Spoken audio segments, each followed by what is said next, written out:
Meer dan 100 FNP-leden komen juist naar het Abe Lenstra-stadion op het Jereveen om onder oren feestelijk stil te staan bij het 50-jarig bestaan van de partij.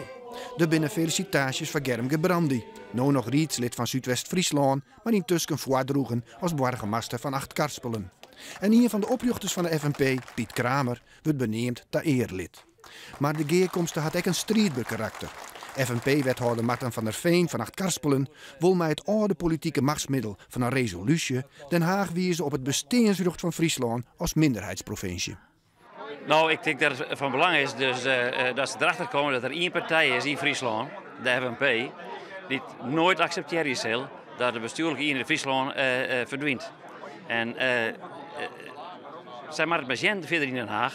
Maar ik ben er geweest van, het is oorlog veroorzaakt dat het altijd maar Litse Gideons binnen, die redden mij. En ze zullen direct wijzen. Dus ik ben er gewist van dat we het opredden. Wij blijven zelfstandig.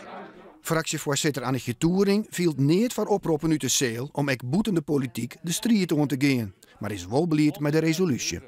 Wij zijn een erkende minderheid, hè, de Friezen.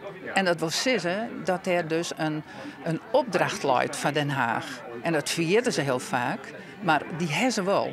En dat wil zeggen dat wij wel recht hebben om een volk te wezen met een eigen bestuur. En ik een eigen financiële huishouding. En ik dat voor het Friesk opkomen worden moet. En dat past precies bij uw partij.